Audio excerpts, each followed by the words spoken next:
Assalamualaikum warahmatullahi wabarakatuh. Bismillah walhamdulillah. La hawla wa la quwata illa billah. Allahumma salli wa sallim wa barik ala sayyidina Muhammadin wa ala alihi wa sahbihi ajma'in. Alhamdulillah, bersyukur kita kepada Allah Subhanahu wa taala. Salawat dan salam senantiasa kita curahkan, kita hadiahkan kepada baginda Rasul Muhammad sallallahu alaihi wasallam.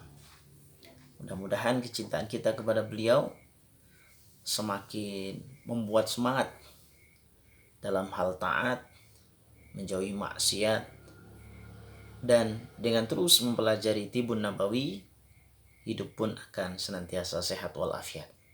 Tentu bersama keluarga yang kita cintai dan sahabat-sahabat kita semuanya, ya, mudah-mudahan kita terus menjadi pribadi-pribadi yang semakin baik, semakin mengilmui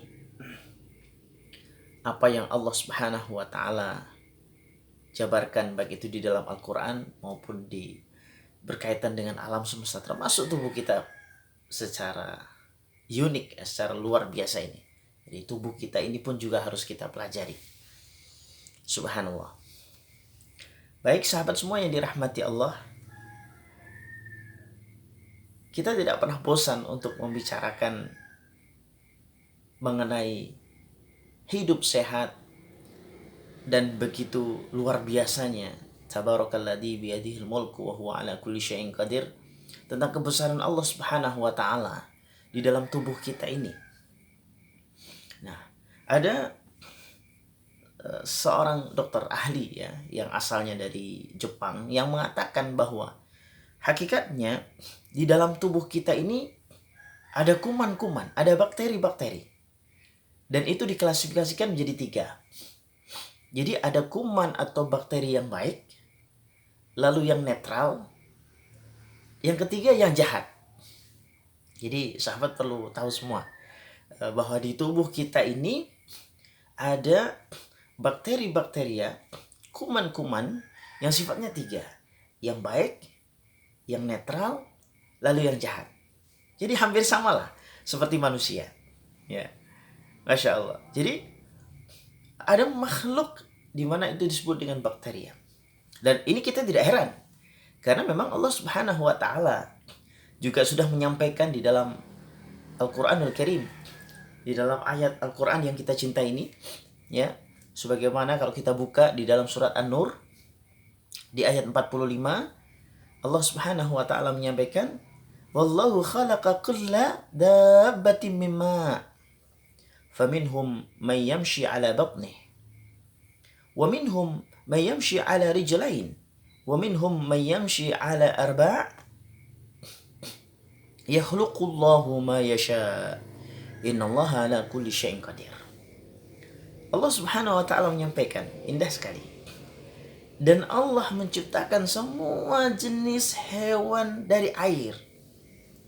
Maka sebagian ada yang berjalan di atas perutnya, dan sebagian berjalan dengan 2 kaki, dan sebagian yang lain berjalan dengan 4 kaki. Dan Allah menciptakan apa yang dikehendaki. Sungguh Allah Maha Kuasa atas segala sesuatu, termasuk bakteri, kuman ini. Dan seiring dengan itu, ya, ternyata ada di antara manusia-manusia yang Allah anugerahkan ilmu dalam arti sains, meneliti ternyata di tubuh kita ini ada 3 kuman tadi yang sudah kami sebutkan. Ada kuman yang jahat, ada kuman yang baik, ada kuman yang netral. Nah, kalau di prosentase, ya, ada kurang lebih prosentasenya, ya, ini harus kita ketahui, ya, sahabat semua. Kuman baik ini ada 30%. Ya, jumlahnya, ya, prosentasenya. Kuman yang baik 30%, kuman yang jahat 20%. Jadi hanya 20% saja. Kuman yang netral 50%. Jadi kuman yang netral ini banyak sekali di tubuh kita ini. 50%. Nah, kuman-kuman ini, ya, akan bertransformasi, terutama yang netral nih sahabat semua, ya. Kuman yang netral ini bisa menjadi baik, namun bisa juga menjadi jahat. Tergantung bagaimana, paling nggak minimal dua faktornya. Satu faktor makanan, ya faktor makanan, minuman. Dan yang kedua adalah faktor pikiran. Jadi sahabat semua, kalau makan yang kita makan, ya tentu harus kita pelajari dan kita sesuaikan dengan tubuh kita. Ya makanan itu makanan yang halal, yang thayyib, ya, yang kemudian bagus untuk diet misalnya, bagus untuk kesehatan, bergizi dan sebagainya. Maka kuman-kuman atau bakteri-bakteri yang netral tadi itu dia akan bertransformasi, ya, menjadi kuman yang baik dan berkolaborasi juga dengan kuman-kuman yang baik. Masya Allah, luar biasa. Kalau kemudian makanan yang kita makan ini, ya mohon maaf ya, mungkin makanan ini tidak halal, yang tidak thayyib dengan tubuh kita, mungkin makanan itu bisa jadi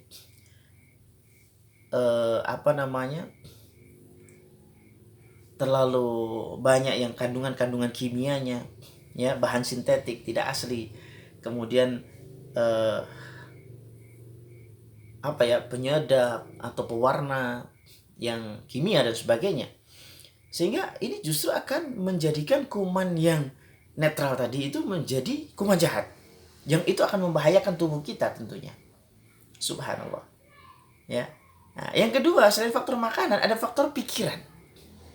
Jadi pikiran yang negatif ini seringkali, bahkan Dr. Masaru Emoto Jepang juga ya menyampaikan, atau dalam risetnya 80-85%, di mana pikiran seseorang ini bisa mengganggu, bisa membuat stres juga. Bukan hanya stresnya pikiran kita, tetapi bakteria yang di dalam pun yang netral ini jadi stres, dan dia akan menjadi arahnya yang jelek atau arah yang jahat, ya. Apa ada bukti bahwa pikiran negatif itu bisa membuat kesehatan tubuh kita tidak baik? Bukti sederhananya ya, kalau misalnya kita stres, ya, misalnya kita bertamu ke rumah seseorang lalu kita sungkan, kita tidak enak, akhirnya kita makan sedikit, ya, ini bukti bahwa stres itu bisa membuat pikiran itu jadi tidak nikmat, ya, menikmati sesuatu, ya. Ini contoh sederhana saja, ya. Nah, itu bakteria ternyata juga bisa menimbulkan seperti itu, sahabat semua yang dirahmati Allah. Ya, ini ya. Jadi Masya Allah, luar biasa.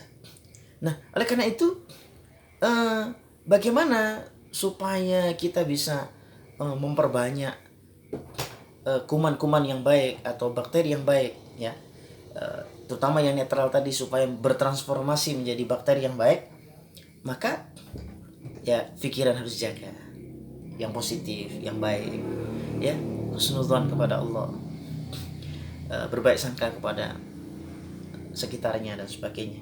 Pikiran yang dikelola, pikiran itu kurangi atau hindari cemas, hindari ketakutan, ya, hindari stres, ya. Stres dalam hal ini adalah kalaupun ada sesuatu, ya, kita pikirkan tapi jangan kepikiran, jangan membuat kepikiran yang berlebihan, ya.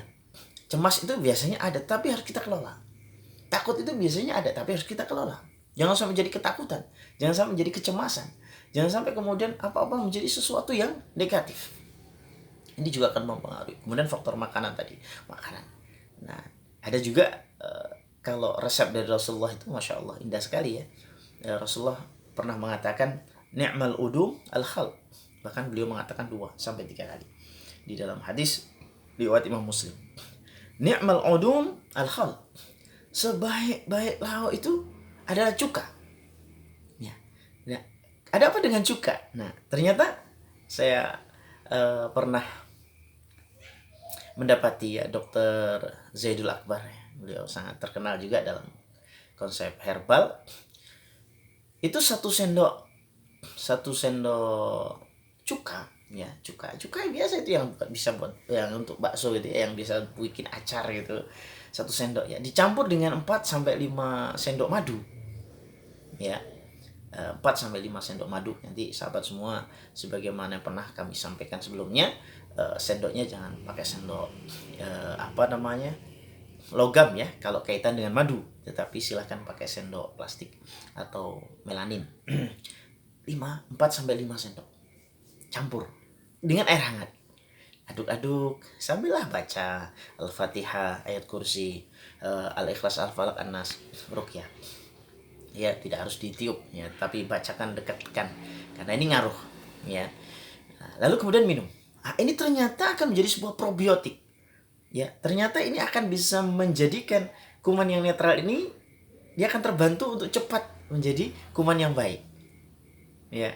Selain juga makan buah-buahan yang manis, ini juga bisa membantu untuk menjadikan kuman yang netral itu menjadi baik, sehingga akan mengurangi kuman yang jahat di dalam tubuh kita, ya. Jadi ini menjadi pasukan yang luar biasa di dalam tubuh kita, itu kuman yang baik semakin banyak, ya. Itu ya, termasuk juga subhanallah, Rasulullah itu mengajarkan sesuatu yang istimewa. Kenapa kemudian ketika kita makan, ya, dengan diminta kita makan, disarankan kita makan oleh Rasul dengan tangan kanan, sekedar cuci tangan, lalu kemudian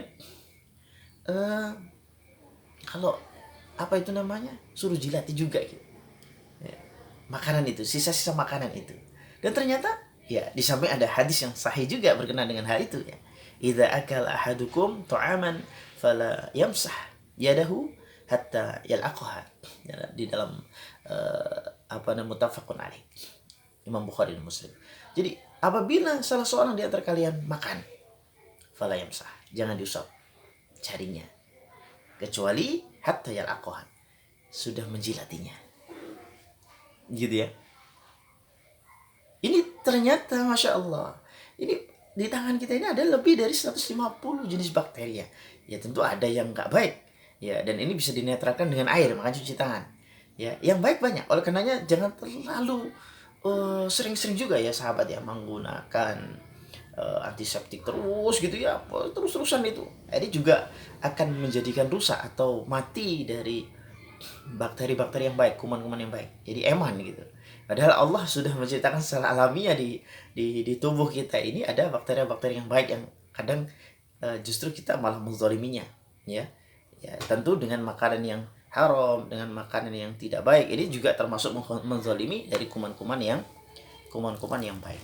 Kuman-kuman yang netral pun jadi mati atau bahkan kemudian menjadi rusak, menjadi jahat. Dan kalau sudah terlalu banyak bertumpuk kuman-kuman yang jahat di dalam tubuh kita, ya jangan salahkan kalau kemudian terjadilah penggerogotan, ya, dari organ-organ tubuh, darah kita, ya, lalu kemudian menjadi rusaklah sel-sel di dalam tubuh kita, akhirnya menjadi disfungsi organ, bahkan menjadi penyakit-penyakit tertentu. Apalagi kalau sudah terlalu banyak kuman-kuman jahat di dalam tubuh, otomatis bisa menjadi kanker, jadi penyakit-penyakit yang lain yang tentu ini menjadi penyakit medis, sehingga itu harus diangkat, entah dengan cara dioperasi dan sebagainya, ya, begitu, ya. Ini jadi sahabat semua yang dirahmati Allah, wah, Masya Allah, jangan ragu dengan apa yang diajarkan oleh Rasulullah, sehingga kemudian kita mengamalkannya, ya. Jadi sahabat yang dirahmati Allah, oleh karena itu mari kita selalu mencermati ini, ya, tanda kebesaran Allah Subhanahu wa taala di dalam tubuh kita, ya, dengan senantiasa memperbaiki kualitas atau gaya hidup yang sehat, ya. Jadi ruqyah itu adalah salah satu, ya, dan merupakan anugerah Allah Subhanahu wa taala dari Al-Qur'an yang begitu indah, yang begitu istimewa. Wa nunazzilu minal Qur'ani ma huwa syifa. Jadi Al-Qur'an itu adalah obat. Tapi sahabat semua harus ketahui bahwa di balik Al-Qur'an, Al-Qur'an juga memerintahkan dan juga menginginkan, ya. Artinya Allah Subhanahu wa taala menginginkan bahwa di dalam mengamalkan Al-Qur'an ini harus secara complexity, artinya secara keseluruhan, ya, secara universal. Ya, di samping kita juga membaca Al-Qur'an ini sebagai obat, dibacakan Al-Qur'an juga sebagai obat, ya, untuk menghijrahkan jin-jin atau syaitan-syaitan supaya berpindah, ya, artinya supaya pergi dari tubuh kita, karena memang salah satu sifat dari jin yang kufur, yang kemudian sembarangan menempati tubuh, terutama majrad dam bersama dengan aliran darah, ini memang, ya, salah satunya, ya, menjadi bakteri, virus yang jahat tadi. Ya, oleh karenanya kita harus mengupayakan ya, hidup sehat ala Nabi, ya, dengan pelajari Tibun Nabawi, dengan hidup sehat, pikiran yang sehat, ya, pikiran yang jernih. Ada masalah, tentu, ya, namanya masalah, hidup tidak akan pernah lepas dari namanya masalah. Yang namanya stres tentu mesti ada, entah itu tekanan stres dari kaitannya dengan pekerjaannya, kaitannya dengan bosnya, kaitannya dengan orang lain dan sebagainya, itu wajar. Tetapi menjadi stres yang berkelanjutan, terus menerus stres, ini tentu tidak baik. Yang menjadikan pikiran jadi negatif dan sebagainya, tentu ini juga tidak baik. Nah, jadi sahabat semua, mari ayo kita hidup yang sehat, yang luar biasa. Tingkatkan kuman-kuman yang baik di dalam tubuh dengan sebagaimana yang tadi sudah kami sampaikan, ya, agar metabolisme tubuh kita menjadi lancar, menjadi baik, ya, menjadi istimewa cara kerja tubuh, baik itu di organ dan sebagainya, ya, yang tentu kaitan dengan umur kita yang semakin tua, ya, dan pastinya akan diiringi dengan disfungsi organ. Tetapi kalau kita bisa menjaga itu semua, ya, dengan mengetahui bahwa ternyata di tubuh kita ada 3 jenis kuman tadi, dan banyak kita yang menzalimi kuman-kuman yang baik, kuman-kuman yang netral itu mati begitu saja. Jadi pasukan kuman yang baik dan netral ini malah justru yang netral pun malah jadi jahat. Kenapa? Karena kita sering makan makanan yang membuat tubuh semakin asam, dan itu semakin disukai oleh kuman-kuman yang jahat, dan kuman yang netral pun berubah jadi kuman yang jahat, sehingga jadi penyakit macam-macam. Mudah-mudahan sahabat semua sehat walafiat. Ayo kita hidup sehat. Mari kita biasakan minum zaitun, minum madu, minum habatus sauda, ya, minum makanan yang bergizi, yang halal, yang thayyib, dan jangan bosan untuk mengetahui kebesaran Allah Subhanahu wa taala di tubuh kita ini, ya. Karena tidak ada habisnya, dan dengan begitu kita akan semakin cinta, kita akan semakin dekat kepada Allah Subhanahu wa taala, rindu kepada Rasulullah sallallahu alaihi wasallam. Demikian, mudah-mudahan senantiasa kita dan keluarga sehat, yang sakit diangkat penyakitnya, disembuhkan oleh Allah Subhanahu wa taala. Akhir da'wana alhamdulillahirabbil alamin. Wassalamualaikum warahmatullahi wabarakatuh.